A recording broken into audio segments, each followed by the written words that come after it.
Oh, goody, goody, here it comes. Welcome to the Cinema Psycho Show. You are interested in the unknown, the mysterious, the unexplainable. That is why you are here. Oh my God, don't stop now! With your hosts, Brian, John, and Elaine. Welcome to the Cinema Psycho Show, the madhouse for film freaks and film fans of all types. I'm your host, Brian Coddington, joined by my fellow co-hosts and filmmakers, John and Elaine Woolscroft. Top of the morning to y'all. Top of the morning to you all. Yeah. Or... Very excited. Very Or excited. whenever you're listening to this, you know. Yeah. It could be 9 at night. Top of the evening. Bottom of the evening. Middle of the afternoon. I mean, I don't know. Does it change? I don't know. I had a friend. Time means nothing. Yeah. I had a friend tell me one time that they fell asleep listening to me. And I was like, that is the greatest thing I've ever heard. Yeah, in John my life. has never stopped glowing from that because And I'm like, you need to fall asleep every night listening to my voice. it's so creepy. Yeah. So creepy, this one. Yeah. So we're on episode 178.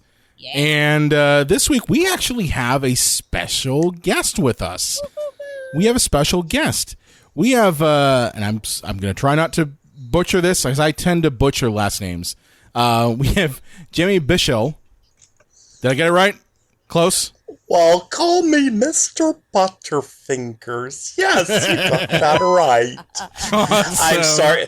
I'm sorry. Just I love doing the Emo Phillips impersonation, and because I had to throw that in because we're going to be talking a movie with him today, aren't we? Yes, we are. We are. Jamie, you are from Neo Trash Video. Yes, which I am. Is awesome to have you on. And we're going to be talking about a little movie that unfortunately got buried by a bunch of major films in 1989 called UHF. Yeah. Oh, yes. I thought it was called Ultra High Frequency. Oh. Or VHS. Do take into consideration that in other parts of the world they couldn't use UHF, and so they had to call it the Vidiot or the Vidiot from UHF. So That's correct, yeah. Lots of facts. That's interesting. Think more globally, Weird Al. I have been a student of Weird Al since 1983, and this movie is part of my gospel. Excellent. Awesome. Excellent. Yeah, I grew up being a big Weird Al guy. Lane, you did not. Brian. It wasn't marketed to me in any way. I liked Weird Al. My wife does not. I have no problem with Weird Al. I like that Yoda song. That's, Instead of Lola. Lola. Yeah. Okay. That's a good one. Let me. First off, am I allowed to swear on this? Oh, yeah, absolutely. Oh, fuck, yeah. Yes. Okay, good. Yes. I don't want to sound too much like a star fucker, but No. I do want to say that Al is the most humble celebrity I have ever personally met. Oh, Really? that's awesome. He seems like he'd be a really nice guy. He was. I had the pleasure of meeting him after one of his concerts in Greensburg, and the place I was working for at the time, 80stees.com, we had made. They are still a T-shirt distributor in Mount Pleasant.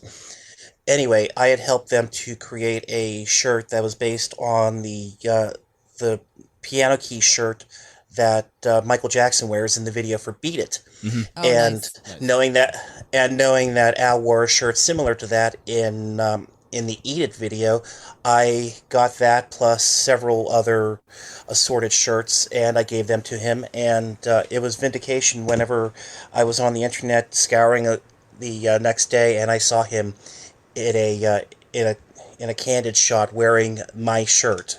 That's awesome. Oh, how nice. That is That's really awesome. Cool. Yeah. Yeah, I was like, oh, that makes me so happy. Yeah. Because you know he didn't throw him out the window on I-95. Yeah, no, he kept him. Not only did he keep him, he's wearing them. That's pretty cool. Yeah. That is really cool.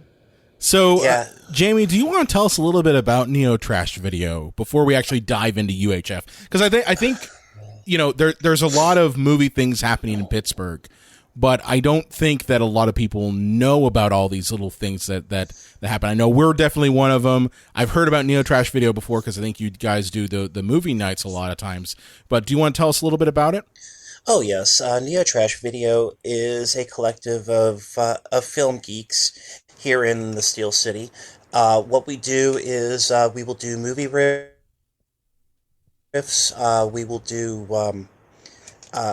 We will do video live streams. Whenever the quarantine is off, we do what is called a Bad Movie Bingo monthly, which is at our home of the Smiling Moose in Southside, Pennsylvania. And what that is we will watch a movie ahead of time, figure out the tropes, the cliches, and note them in the course of the movie. And as they show up, we'll have all these different things plopped into bingo cards, and you get 5 in a row. You get yourself a $5 credit from the bar. So, ooh, that's awesome. And that's cool. And various movies we've done. We will do anything from Troll 2 and The Room, classics like that. Christmas time, we'll pull out something like Elves or Santa with Muscles. Every October, we try to do something kind of rock and roll-ish. November for our annual Extra Life promotion, we'll do something that is video game inspired, and we just have a lot of fun just doing this. It's a labor of love, and that's one of the reasons why we do it. How long has Neo Trash been going on? Neo Trash is over 5 years old as of right now. We've been doing the bad movie. I think we have at least 55 items in our bad movie bingo history. So that's that's at least 5 years. Wow, that's impressive.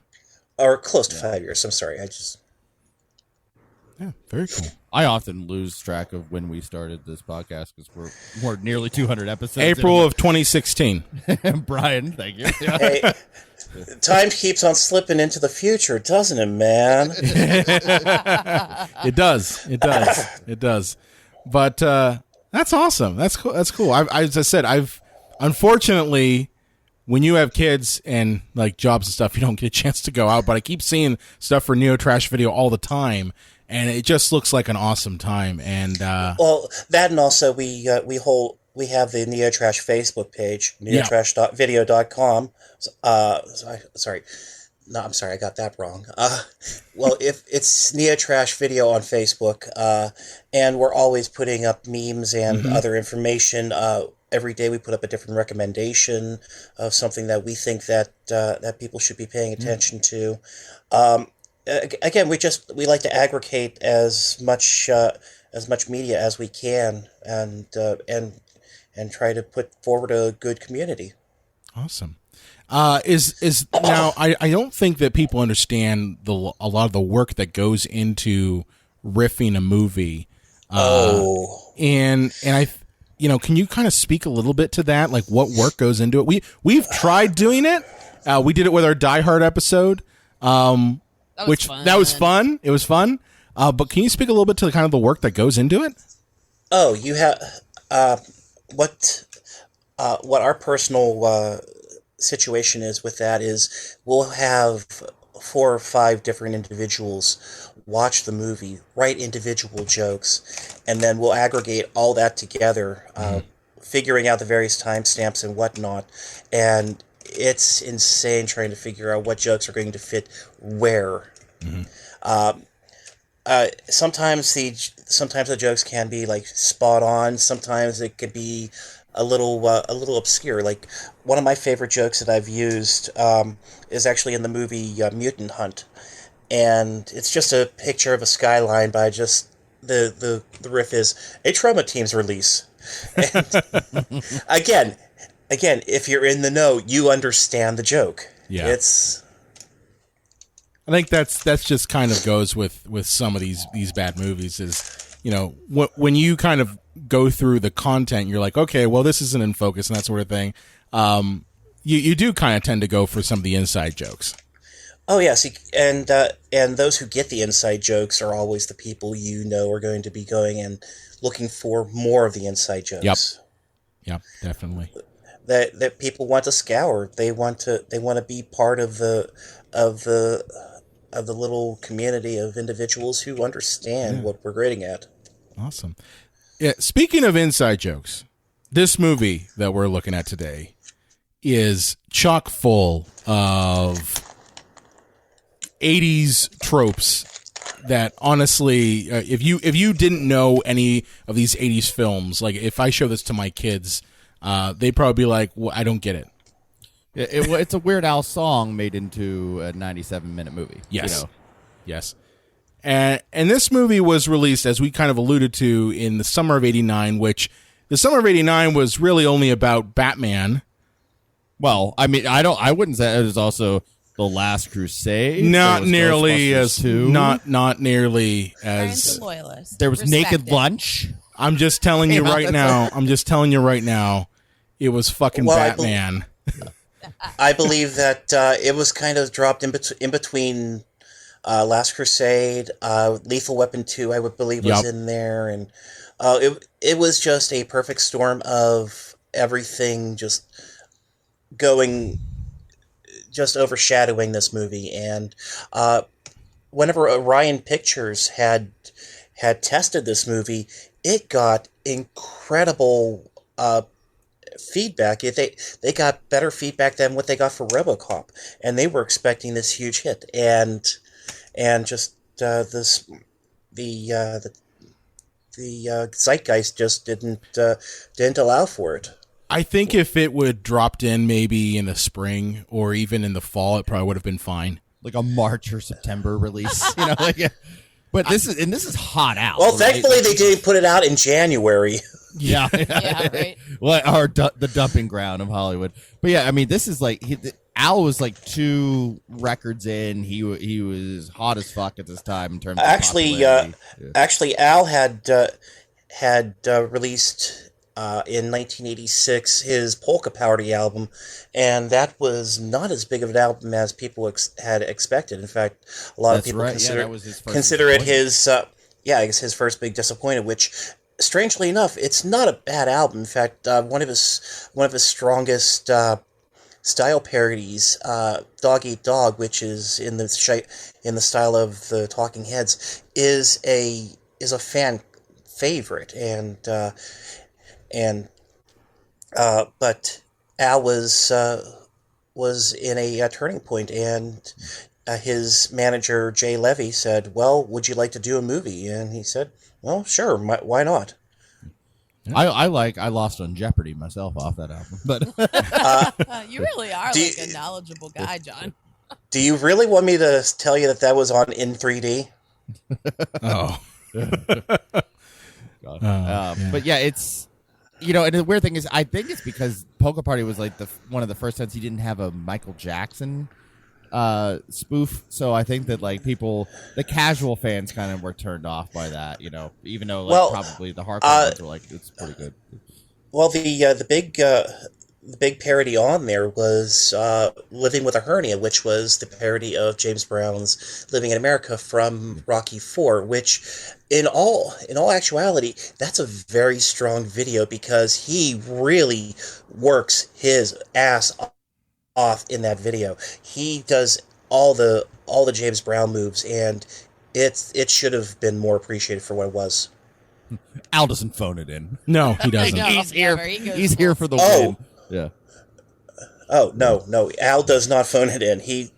That's one of the things that makes him seem so genuine, is the fact that he is willing to go the extra mile to make sure that it's as strong of a product that he can offer. So, yeah. Well, it's interesting because with this movie with UHF, I saw it probably when I was like maybe 12. I don't know the exact age, and I think I was the right age for this movie. But in watching it back now, like some of it is like a hint grading as an adult, and like I kind of compare it to like a Saturday Night Live sketch that you love so very much, and then they kind of turn it into a 2-hour movie, and then the joke gets a little bit lost in that, and I wonder, was this MacGruber? You know, like, I could kind of see that, John. Yeah. What's that? I could kind of see that. Yeah. I think we kind of talked about that when we were watching it. Yeah. What do you think, Brian? I mean, I can see that. For me though, like the big thing is just that if you, I view this movie as basically like if you took all of Al's parodies, okay, and you tried to mash them together in a way that makes sense, this is what you get. Honestly, the fact that this movie comes out in 1989 is perfect because it distills down all of the 80s garbage into a single film. I was actually going to say a distillation of the decade. Oh yeah, yeah. That's it. I mean, you have everything in here. All of the MTV era stuff that people who remember MTV used to play music videos. Yeah, I know. Is that what that M old, stands for? Music. But this basically just distills all that down. Yeah, that actually mentioning MTV, that actually gives a good segue to justify the music video in the middle of the movie. Do you want to speak to that? Oh yes. Well, first off, we know that the music video is a combination of the Ballad of Jed Clampett and Money for Nothing by Dire Straits. That was not the original choice, though. Al originally wanted to do a parody of Let's Go Crazy by Prince, but knowing the Purple One's proclivity for not exactly having a sense of humor when it comes to Al, he said no. But Mark Knopfler just absolutely was tickled and said that, yeah, I'll let you do this, but I have to perform guitar on the song. That's awesome. Which is some like really like power stroke kind of thing there. Like I'm pretty sure people can play your notes, but all right, what you do you know you do you. And from the knowledge that I've gained, Al's guitarist Jim West, who is absolutely fantastic. He can mimic anything. He had been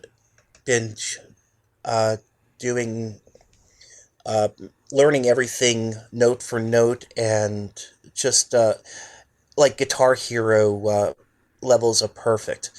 And Mark Knopfler comes in, and because he's been playing this on the road for so many years, he's got a looser style to it. And Jim's like, "Oh my gosh, how am I supposed to follow this?" Right. That's cool. Very cool. So diving into the actual plot of this movie, it's fun.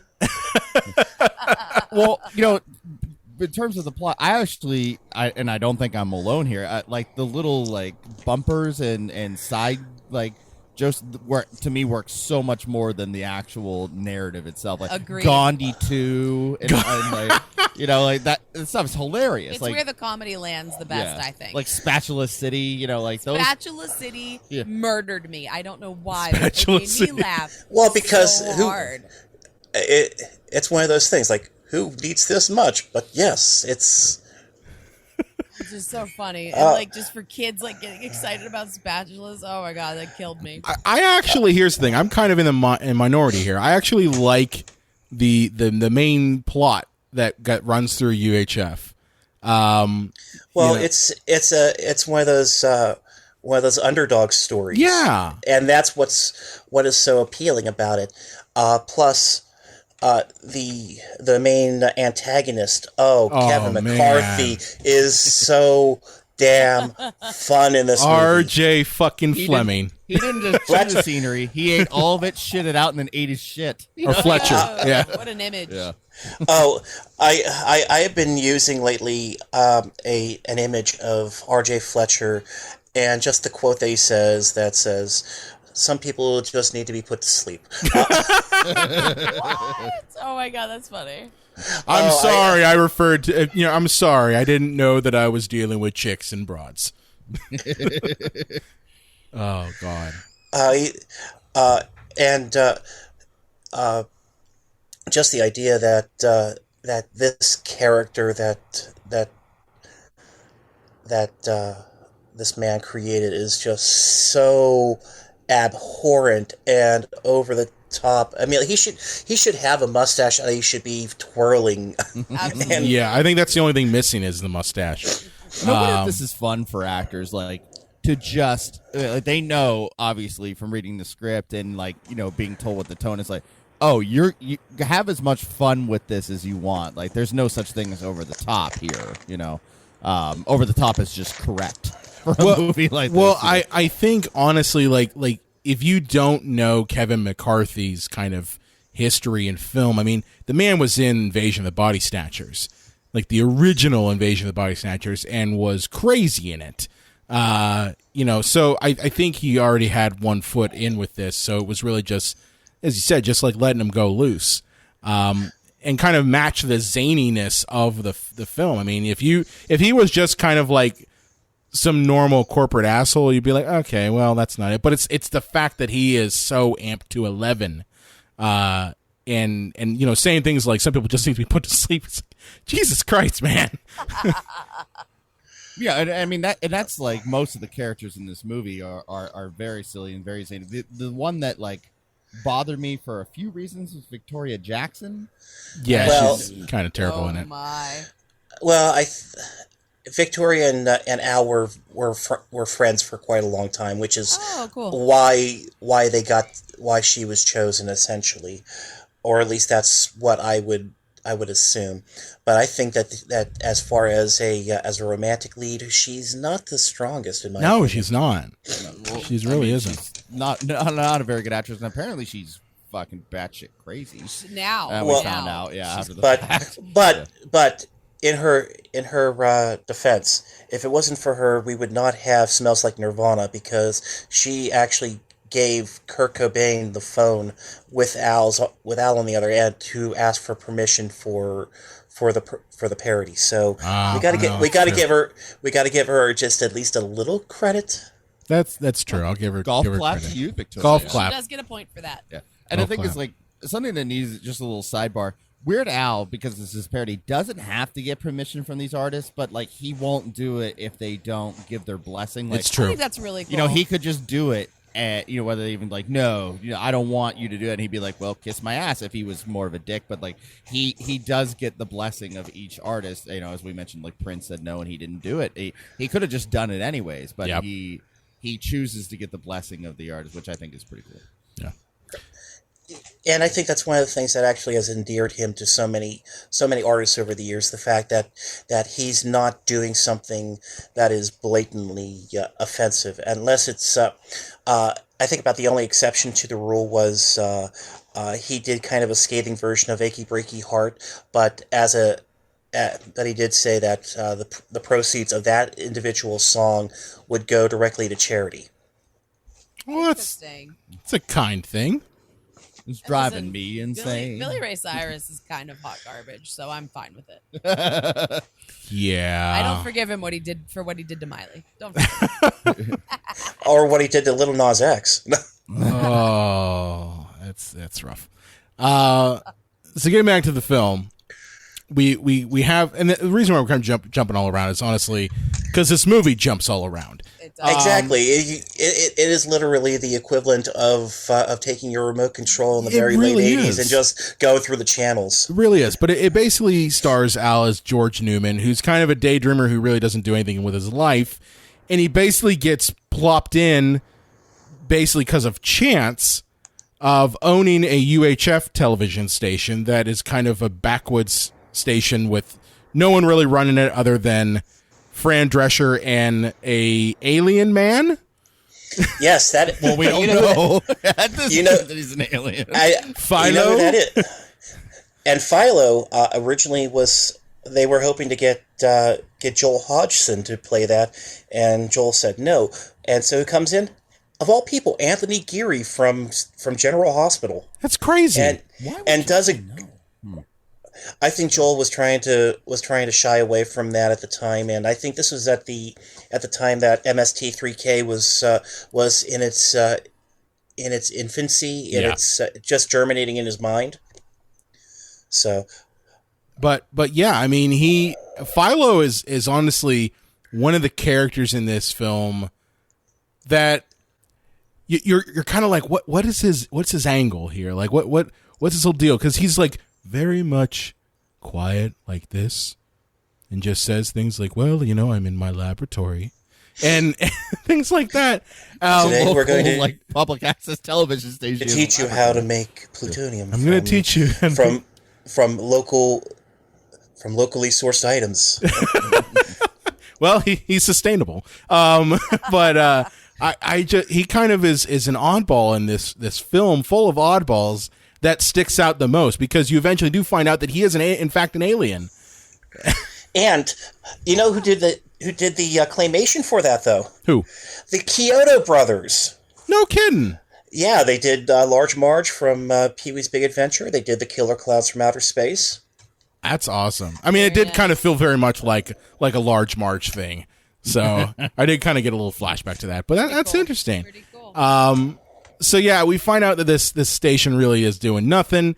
And George decides he wants to meet with, as we mentioned, R.J. Fletcher, the greatest TV villain you could possibly Channel get. 8? Is it Yeah, Channel 8. And the meeting between him and RJ is just by chance because something that was supposed to go to Channel 8 came to U62 accidentally, and it's a deus ex machina in order to move the plot along and introduce the protagonist to the antagonist. Yeah. And do you guys remember the day when channels were known by the number on the dial? Put on channel 3 or Put on channel I mean, to be fair, I still say put on channel 11. And I remember the idea of the UHF station, because we had WPTT channel 22 here in Pittsburgh, and WPGH channel 53 here in Pittsburgh, and so the UHF station that is here is showing a lot of reruns and just off-brand type of items, and that's exactly what a UHF station in the 80s was doing. Yep. It wasn't creating new programming. It wasn't, unless it's like, hello, I am here to talk about the community. I mean, we still have that. The Lemon Bar Bake Sale will be going on Saturday. Yeah. But, I mean, I remember the UHF channels just because they were always buried deep in your channel lineup, and you would just pop it on, you just be like, what the fuck is this? And you'd also try to see if there's other UHF stations that you could find accidentally. It's like, oh, wait, channel 66 from Cleveland? How did that happen? How am I able to get this? It's got a lot of snow on it, but I'm going to try this out. Yeah. Ooh, Tales from the Dark Side. Yep. That's exactly right. So, George and RJ have their meeting, and it doesn't go very well. RJ literally thinks that he's a real competitor until he finds out, you're a UHF channel, and kind of laughs him out of the room. And George and his partner Bob, which honestly I don't really care for Bob in this movie. I really kind of find him kind of annoying. Bob's there because they needed somebody else to have lunch. Yeah, he needed to have a conversation with someone. He can't have a conversation with Victoria Jackson, so that's why Bob's there. Which is a shame, They because should have just Nutty Professored this. They should have just had Weird Al playing another guy. that'd be hilarious. Yeah. And obviously things aren't going his way. Nobody cares about the station. Yeah. One thing that you kind of glossed over, though, is that before the meeting in the UHF station, RJ fires his janitor. Oh, yeah, Stanley Spadowski. Yeah. Yes. Pre-N-word Michael Richards. Yes. Seinfeld Michael Richards. Yeah, really, yeah. But again, the only reason, one of the reasons why Michael Richards was taken in is because Al was familiar with his work courtesy of the TV show Fridays, and he was always Michael Richards was always doing off the wall oddball characters on that show. So this is kind of in his wheelhouse anyway. I believe Michael Richards was the actor who got in a fight with Andy Kaufman. Andy Kaufman. Yeah, well, he's the one that brought the cue cards over and dumped them on the table. Yeah, when Andy Kaufman was doing his shtick. His Friday shtick. Yeah. Yeah, so that was him in that, that infamous situation. But and yeah, Michael part of me Richards, wants to say that Larry David was in that scene too. Yeah. Yeah. This is before Larry David was a writer You on can SNL. you can cut that thought if you want. Yeah. But yeah, Michael Richards, not crazy about him as a human being, but he steals the show in this. Funny. He's so good. He's such a gifted physical comedian. And I say that as not a huge fan of Seinfeld. That is to say, not a fan of Seinfeld at all. But he is. Yeah, very hot funny in take. it. Why would you say that? I don't. I don't. My wife doesn't like Seinfeld either, so Yeah, I don't kind like of. Now we both love Curb Your Enthusiasm, though. I do. Yeah, I do too. And it's weird because some people are like, "Why do you like Curb Your Enthusiasm but not Seinfeld?" It's just another Seinfeld. I'm like, I don't know. I don't have answers for you. Here's the thing: it is different. There are differences between it. I mean, it's not a show about nothing, though. That's the key. It's just a show about this character, Larry David, and how he's a fucking asshole. That's literally the show how much of an asshole is Larry David, and then the best part is Larry David in interviews says, I'm not that guy.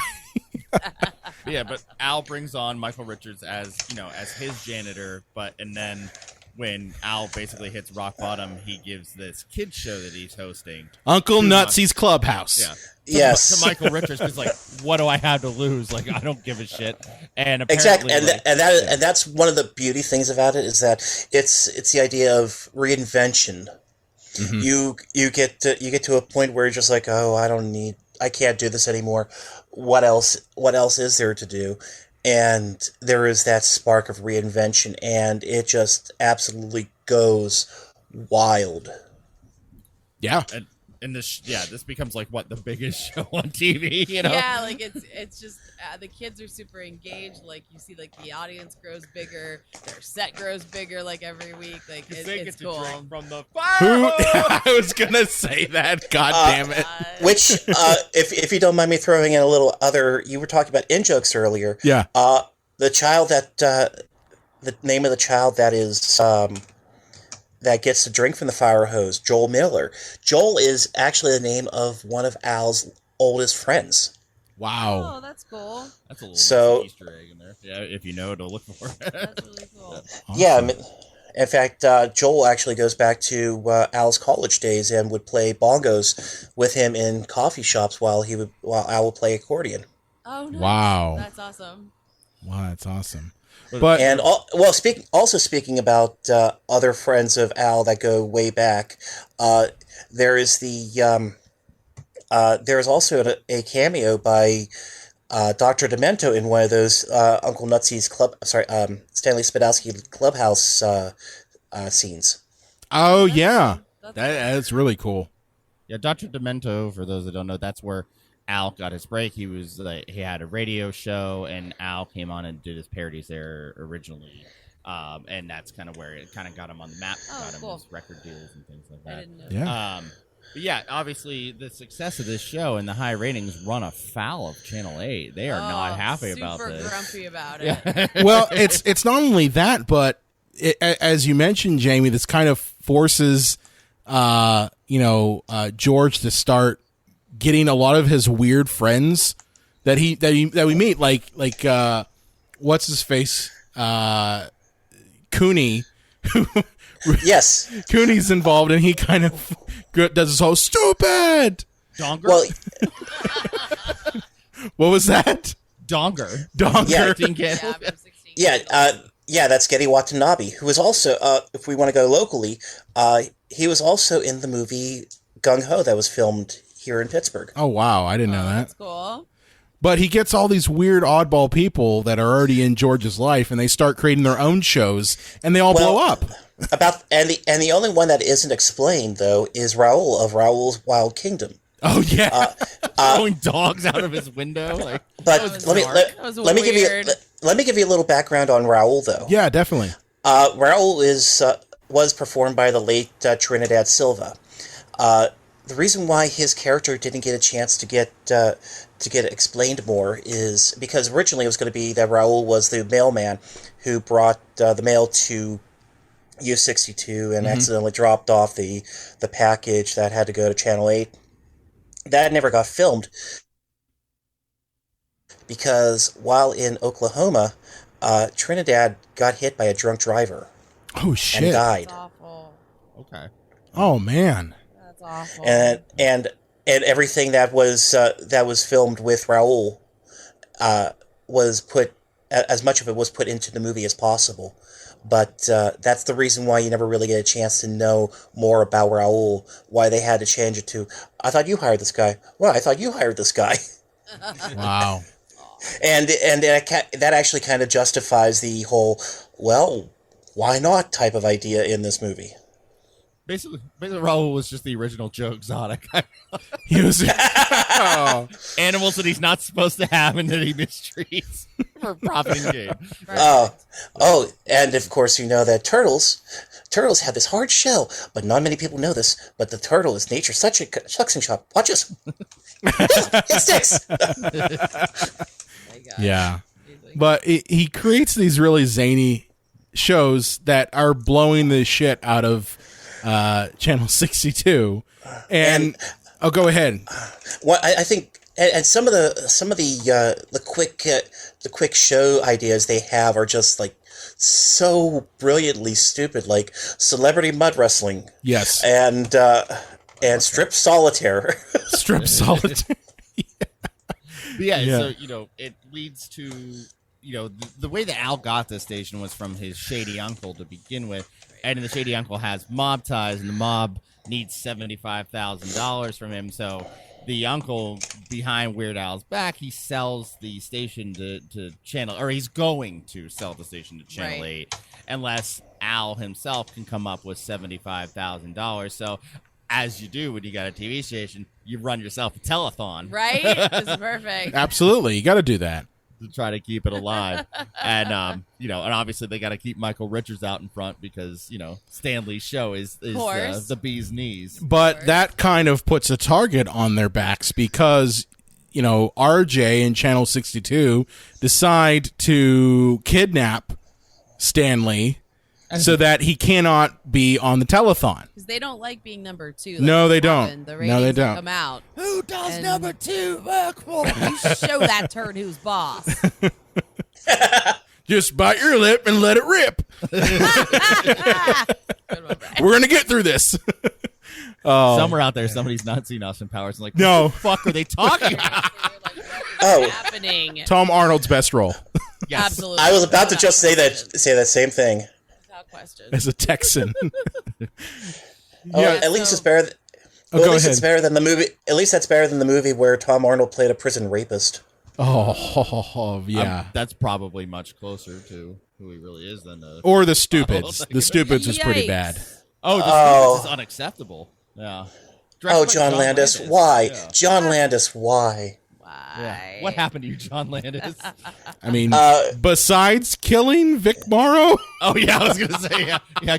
Go back to making movies where you murder people. Wow. Anyway, anyway. we got Well, off the rails. actually, since we mentioned Twilight Zone the movie, let's just do a quick aside to the wonderful work that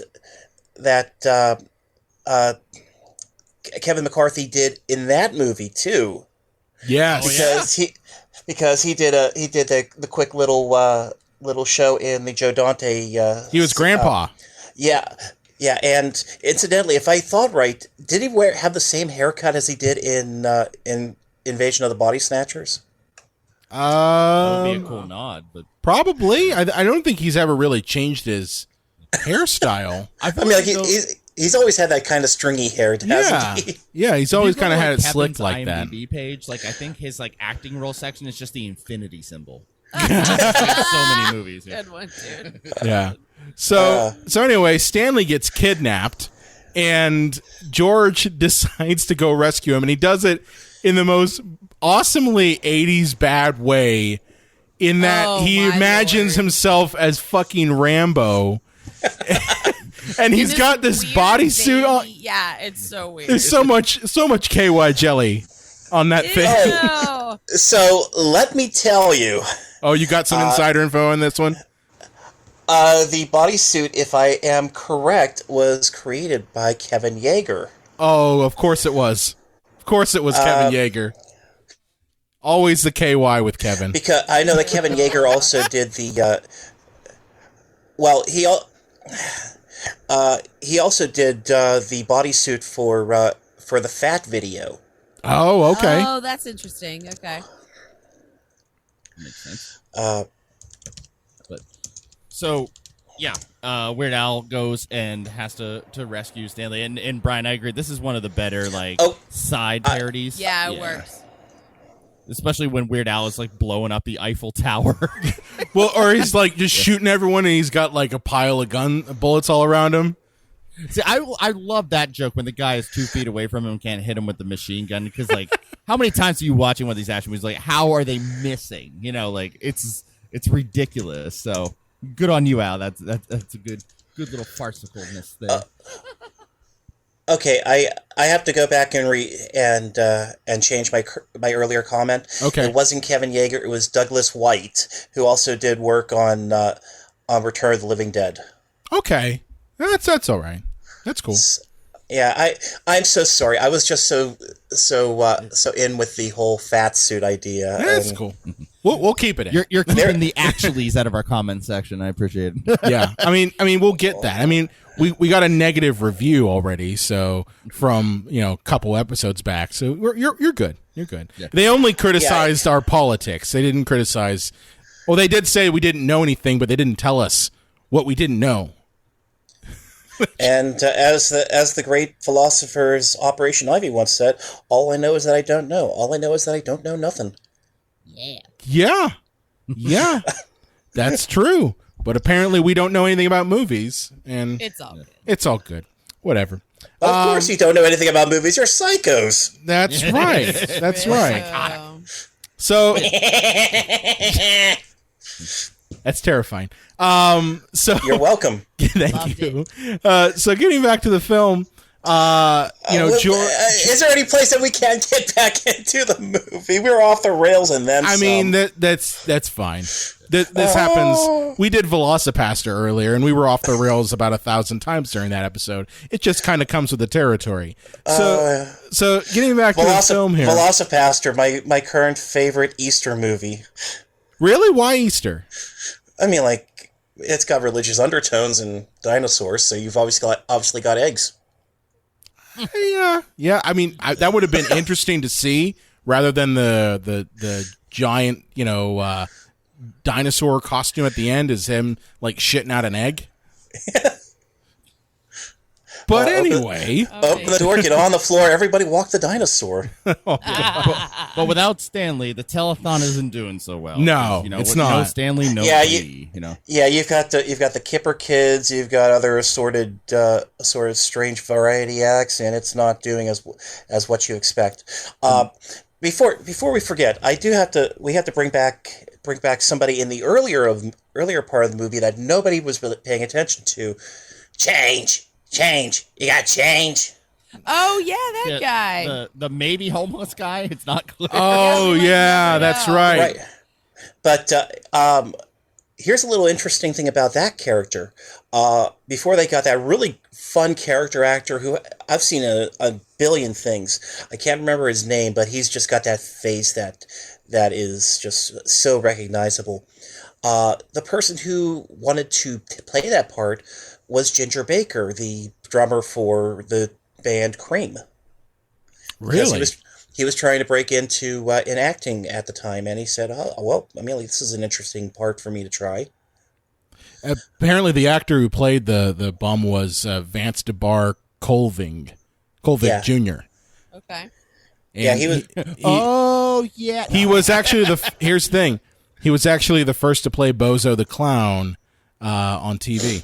How about that? Well, there you go. There you go. Yeah. Now you know. It's like that NBC thing. Do, do, do, do. Also, another casting that never happened was Crispin Glover was asked to make an appearance. Really? And Really? That was Cri- a mistake. Crispin, the character that Crispin wanted to play, that I was like, you're too big of a person to play this. He wanted to play Crazy Ernie, the card dealer, the guy who eventually clubs a seal. Wow. Oh, yeah. Why Yeah. wouldn't you want to? He wanted to play him, but not anyone else. Yeah, That's weird. I mean, know, like it's I can best to I can keep definitely Crispin see Glover Crispin from Glover it. as Crazy Ernie. Yeah, definitely. But But yeah, so as you were mentioning that, like the homeless guy asked the Channel 8 and the antagonist of the movie for some spare change, and he gets a coin that ends up being worth $2,000. And wouldn't you know it, That's the amount they need. Telethon, they're $2,000 short, and everything seems lost. But then he brings them the $2,000, and they're able to save the station. And by the way, when you call into a telethon, you don't get the money right away. But I guess this is UHF, a Weird Al, so like let's just have him have bags of cash that he can give to the mob boss right away. Why not? And That's yeah, right. the day is saved, and like it's weird because I feel like everybody kind of had like a character like payoff. Like there's and I'm so sorry. I is it Little Person? Is that nomenclature? Oh, Billy Barty yeah, Yeah, I think as that's right. Noodles McIntosh. But he gets knocked down earlier, and then but that gets paid off because he gets the last word on those guys, and so everybody has And thing, and Fran Drescher's character Pamela Finkelstein gets a chance She's lovely to. in this, by the way. She gets a chance to do the news, do a proper news report like she's been wanting to do. Yeah, but I was just about to say I don't know. I don't think Fran got enough of the payoff there. And it's weird because she disappears in the second act of this movie, and then she just shows she's up. fantastic.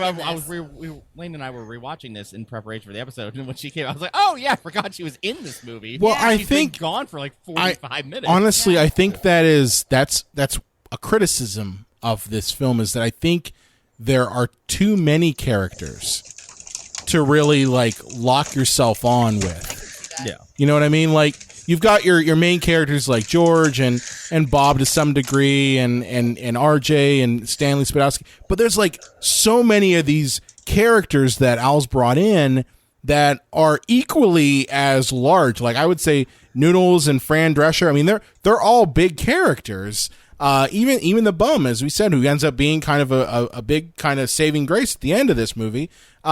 They're all larger than life, and I think they all kind of chew up the scenery way too much to really kind of focus on one or two of them.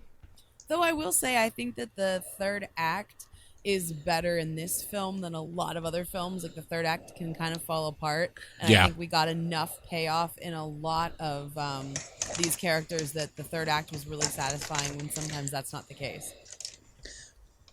Definitely. Yeah, some of the some of the characters that you didn't expect to get the comeuppance, like R.J. Fletcher's son, who was portrayed by John Paragon. If you don't know the name, that is Johnby, the genie from Pee-wee's Big Yeah, you're Pee-wee's right. Playhouse. Johnny. Yeah. So, and if you always wanted to see a villain get his comeuppance and you didn't feel it was satisfying enough, like this guy, our main villain here, gets like 8 or 9 comeuppance in a row. He does. He gets kicked in the balls. He realizes that he gave away a $2,000 coin. He loses like all his money and pride. Like I thought, like a bird was gonna poop on his head, he gets arrested. I'm sorry. His station loses its license because of an op-ed that he had done on air. Yep. And yeah, it seems to be raining shit on R.J. Fletcher. What's weird about this movie, so we kind of come full circle on it. It's funny that this movie mocks so many cliches when, like, this movie, its main premise is very cliched. Yes. Like, it's kind of like having your cake and eating it too. I don't know. Well, that's actually one of the beautiful things about it, is that it is able to walk that line of it is cliche, and yet it can make fun of the cliches. Yeah, no, I definitely agree. I just think it's a shame that this movie came out at the time it did. I think Brian, do you think that's why like this movie fell? Because I have a few theories on this. So my theory is that played a large part of it. I mean, I think that if this movie came out a year before, it probably would have been fine. I just think that when you are up against Batman, Lethal Weapon 2, and Naked Lunch, of course, and Indiana Jones, that any audience that you would potentially get, that's where they're going to spend their money on. Like, there's just not enough audience to give to a comedy, and I guess they probably were banking on, well, there's not any other comedies really going out, so maybe we'll get some of that, the people who go that. But at the same time, like, I don't think anyone knew that Batman was going to be as huge as it ended up being. So I tend to think that if this movie came out either before Batman or even later in the year, that it would have done much better. But I just don't think that there were enough people to really, get this movie going. Well, that's the wonderful thing about VHS in the late 80s, early 90s, is that it was the breeding ground for a cult following for this Definitely. movie. It was able to pull the audience it deserved and make people realize, oh, this movie didn't work right in the theater, but it works better on a small screen. Well, I think and I mean, I remember watching this on TV, like it would play on TV like on Sunday afternoon, on TBS, or even I think it played once or twice on HBO a couple times. But the point is this, that the trying to compete in a theater setting can be rough for a movie like this. This movie is 100% original. In its approach, with basically mashing up all of these 80s tropes into one film. And it's actually kind of funny because I think this movie kind of paved the way for a lot of the parody films that we got towards like the early 2000s, like what the hell is it, like like Scary Movie? Yes, and all that? Scary Movie. Yeah. I mean, and those teen films. Honestly, if it wasn't for this movie or the work of the the Zucker brothers and Jim Abrams, or those type of things, even I was going to say Kentucky Fried Movie, but that was Zucker's. I was going to say, yeah, this movie very much reminded me of that. I think that movie kind of paved the way for UHF, because Kentucky Fried Movie doesn't have a main thread in it, right? Like in terms of plot, but it's like all the little cutaways that UHF has.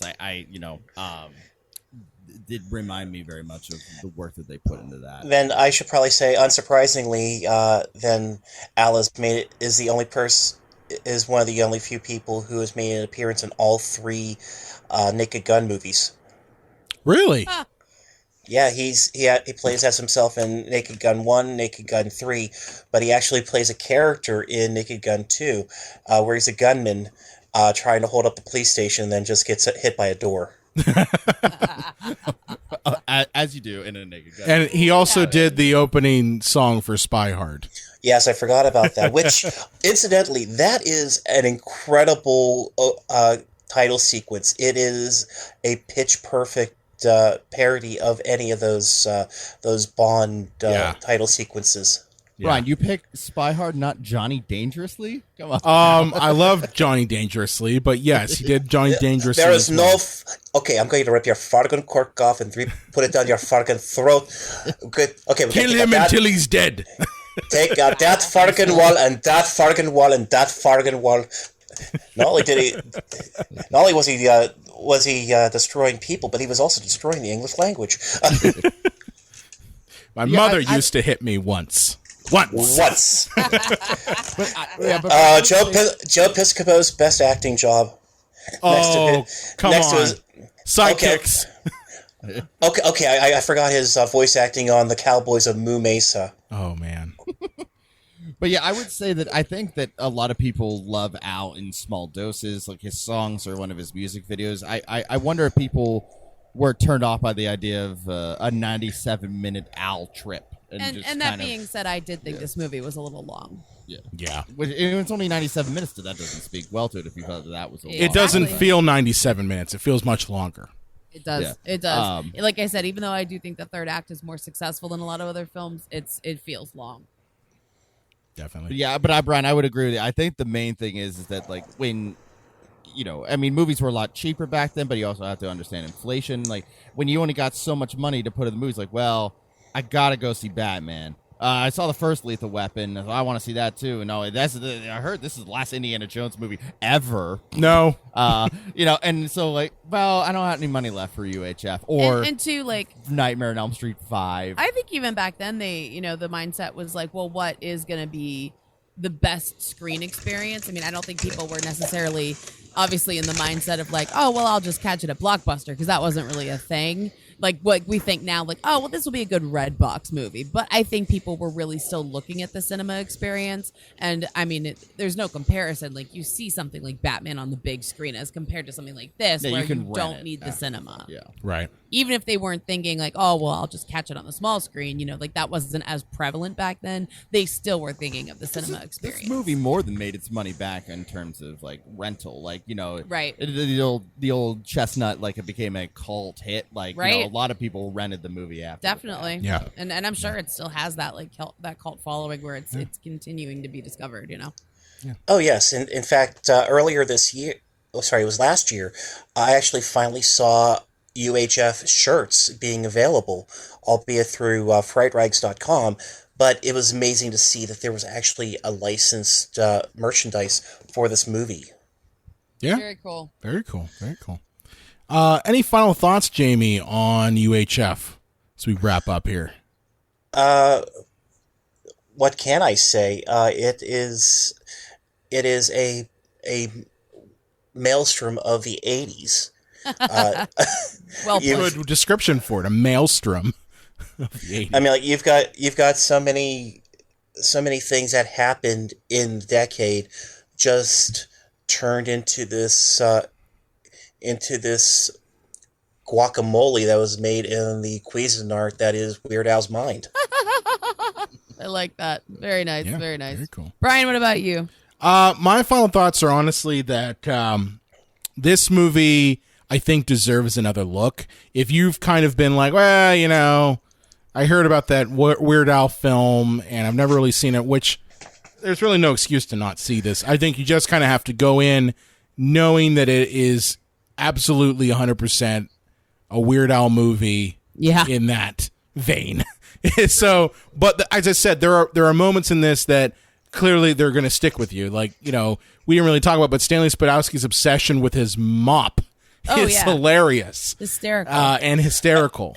It only rivals the obsession of the mop with the Toxic Avenger. Yes, that is exactly what I was going to think of is Toxie's mop. But wait, don't you guys remember when Perry Saturn in wrestling was fucking a mop? No, I don't. Because wrestling. There's your wrestling. You got one in. reference for the You had to episode. get one in, you son of a bitch. But the point is that this movie, I think it's a good comedic try by Weird Al. I think it's a victim of circumstance. I think it's a victim of opening at a time when there were other movies that were playing that were way bigger and going to attract more eyeballs. And to an extent, it was an idea that, we're going to give this one oversized personality a movie. For certain movies, it works, like Elvira having her own movie. That worked. But giving Carrot Top his own movie doesn't work. Oh, come on. Chairman of the board's awesome. They misspelled board, though. It should have been BORED. Yeah. And that's the exact same joke that was made by Norm Macdonald. Oh, really? That's funny, Sean. But I also think it's kind of in the same vein as like giving Tom Green a movie. You know, like, well, look what he did with MTV and his show. Red hot for the moment. So kids like him. Which Freddy Got Fingered. Oh my God! What the hell? We did a whole episode talking about April Fool's Day. the classic Frederick Got Fingered. Frederick. Well, actually, if you're willing to allow me to talk about Neo Trash for a second, one of the things that we do, because in a different life, I do original mashups under my DJ persona, Jamie Derelict, and what we'll do is we'll make videos based on these songs, and usually we'll have one movie that we'll cut together. And for a song that is equal parts Eminem and EMF, we actually have a video that was cut together from imagery of Freddy Got Fingered. That's awesome. I'll send you the video for that, Brian. You'll like that. Awesome. Well, speaking of Neo Trash video, do you have any events coming up? I know we're in the middle of quarantine and it's kind of crazy, but is Neo Trash still doing things? Well, we're trying to keep our muscles flexed during this time of quarantine. What we're actually doing is on May 30th. It's a Saturday. We've been for the past couple months doing a double feature each month, and what we're doing is we're taking movies we love and doing them in what we call information, where we'll watch them ahead of time and we'll add up little pop-up informational notes as the movie goes on. Kind of like pop-up video, only not trademarked. Smart idea. So we're going to be doing this. If you go to Neo Trash on Neo Trash Video on Facebook, you can get the link to our event there. We're going to be doing it through watchtogether.com. And what we're going to be showing is Night of the Creeps featuring Pittsburgh's own Tom Atkins. And the previously mentioned Killer Clowns from Outer Space. Nice. Very cool. Very cool.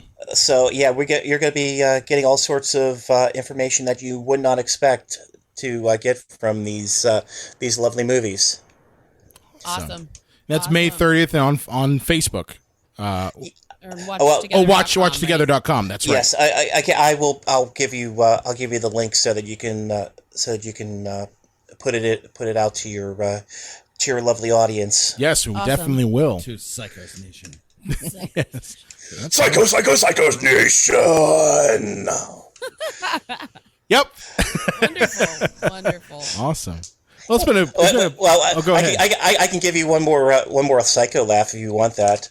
Let's do it Crypt Keeper style.